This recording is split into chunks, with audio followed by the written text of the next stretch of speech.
Hey folks, Doc here. Out on a road trip today. Got the soccer mom minivan loaner because it's more fuel efficient than my truck is. Got a long drive ahead of me, about 2.5 hours on the road or so, and just leaving my hometown now. I don't know if you can see back there, I got robo trailer in tow, and it's going to be a fun one. It's a little bit rainy outside today, but well, c'est la vie, right? I'd rather not get wet doing this sort of thing, but well, that's the price you got to pay.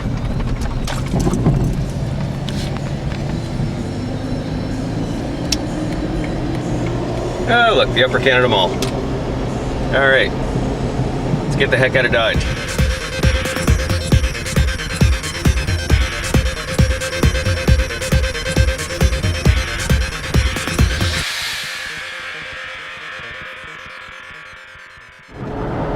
I'm on my way to a little town whose name is escaping me right now.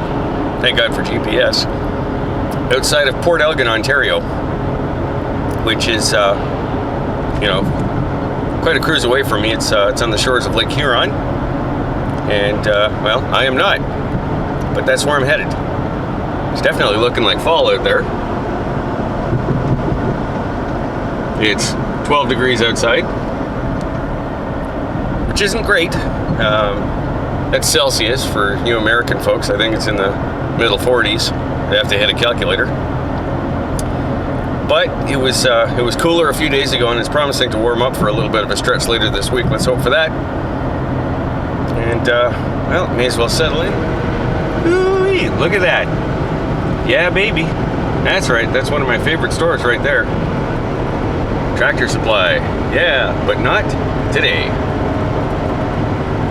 Today, we cruise. I was just doing some brainstorming, thinking about the little 12-volt electric air compressor on wheel there. And that's all fine and good, and it's cute, and it's functional. But I'd kind of like to take the whole air compressor thing to the next level. I'm thinking about keeping my eyes open for a belt drive air compressor pump, the type that you'd see in a shop with an electric motor on it.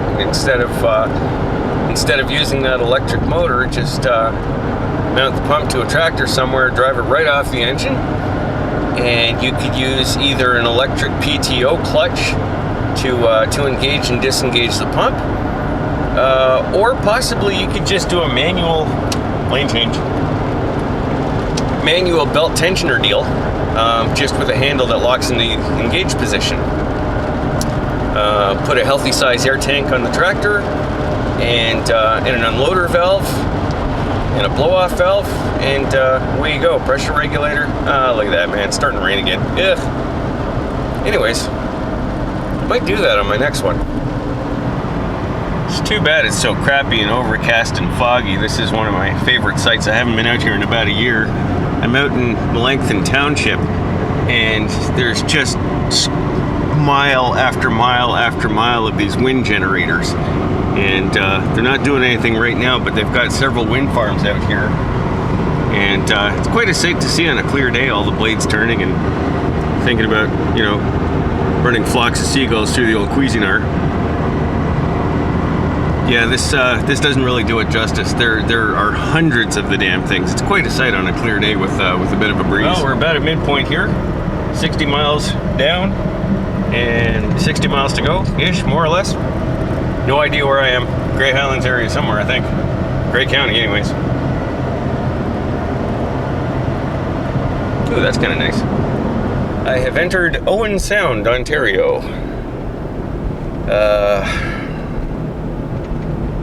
About 90 miles, or a little bit more than 90 miles into my trip. Still got a little ways to go, but we're well on our way. Figure probably another 30-40 minutes worth of driving. I'm now going through a little town called Southampton, and I've got under 10 miles to go by the looks of things, so I should be there shortly, because that's a good thing, because my butt's getting kind of sore. Yep, just a wee little bit. Nearly there. Here's hoping. Had to stop and have a quick look at the lake. It's really too bad it's so overcast. Looks a little choppy even on the shore. See if we can zoom in a little bit there. Imagine the lake's pretty ugly today. Don't think you'd want to be out there. 1, 20, 40, 60, 80, 2. 20, 40, 60, 80, 3, 20, 40, 50. Perfect. Thank you, sir. Thank you. Well, it's a little after 2 o'clock, and I got something on the trailer. Yeah, psych. You know, darn good and well, you're driving through a native reserve in Ontario when every second block there's a little booth, and sometimes two on a block, offering the cheapest smokes around. Yep. You know it. Been there, smoked that. Yeah. So I've been looking at these warning lights for the whole trip, and I don't know, they're a little bit confusing. You know, the orange one at the bottom, there's a picture of an engine. When I started this trip, I opened the hood and I checked, and there's an engine. So I guess that light tells me I've got an engine. That's good to know. The red one in the middle there is apparently warning me of a horrifically pregnant woman whom I haven't seen yet. Probably for the best. She appears a little dangerous. And the last one on top there, the orange one, says it doesn't like my abs, I think. Well, I'm sorry I'm so damn skinny. What do you want from me? I've tried. At any rate, we're getting there. I'm about 50 miles out of Area 51. That's 80 kilometers for the Canadian folks amongst us. My butt's definitely killing me. I should try gaining a little bit of weight and getting some more padding back there. In the meantime, not much I can do about it. Damn tailgaters. It's time to let the cat out of the bag. I'm not home yet, but the weather's starting to suck again, and I think by the time I get there, I'm gonna get wet, and it's gonna rain, and I won't be able to film. I bought this because it has a cup holder glued to the hood. Well, no I didn't. You ready?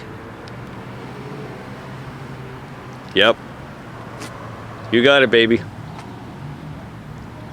Holy grail stuff here. Got myself a 1975 Sears Suburban SS16. And I am a happy camper. That's right. 250-mile round trip. 350 bucks out the door. My butt is killing me. But here she is in all her glory.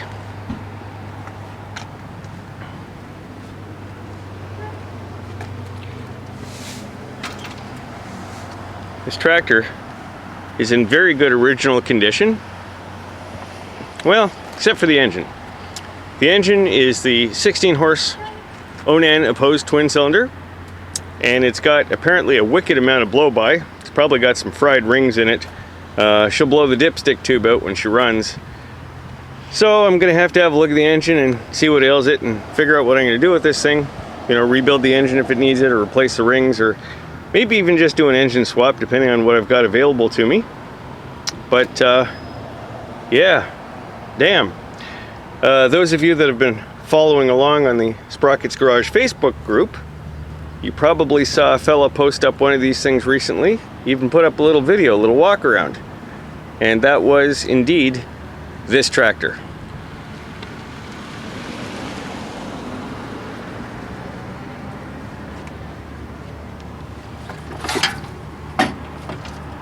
So the air cleaner's off it right now. It's in the back of the van. There's the data plate for the engine.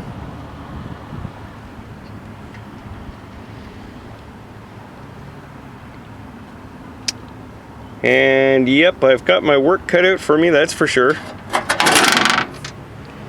But this thing has got great potential, great possibility, and I'm really looking forward to working with it, playing on it, working on it. Wrench, wheel, wreck, repeat. I'd like to take this moment to give a great big heartfelt thank you to Mr. Lou Rossi. That's the fella I bought this from. I spotted this thing for sale on Kijiji weeks ago. And I messaged Mr. Rossi, and as you folks are aware because of my last video when I picked up the POS, that my budget sucks right now. Horribly. So I threw some trade options at Mr. Rossi, and he categorically denied them. Nope, I don't have one of those, but I don't want one of those, or I have one of those, or I don't need one of those. And furthermore, I'm moving, so no, I'm trying to unload some stuff. So I thought, damn man, I'm sunk. I am not getting this tractor. But as I was communicating with Mr. Rossi and giving him a little bit more detail on who I am and what I do, and I turned him on to my YouTube channel and the Facebook group, and he says, oh yeah, I got this tractor because I was inspired by a guy that calls himself Fearless Front. And I went, oh yeah, Todd, good dude. Yep, does some neat stuff. He says, you kind of do the same thing? I said, yeah, sort of. You know, I've got my own angle on things, but same sort of stuff. And he said, well, that's good. He says, because I'd really like to see somebody really make good use of this machine. So we talked a little bit back and forth, and he agreed to hold it for me until I could scramble up enough cash to come pick it up. So, Lou, thank you very much, man. I really appreciate it. You've done me a huge favor. I'd also like to take this opportunity to throw a special thank you and shout out to Amy for helping make this possible for me. For one thing, loaning me the grocery getter there, which is a little bit more fuel efficient than my Trailblazer for that long trip. Saved me a couple bucks there. And so, thank you to the both of you. Appreciate it. So let's see what becomes of this thing. I've got some ideas in my head, as I always do. And we'll see what becomes of it. Until next time, take care of yourself.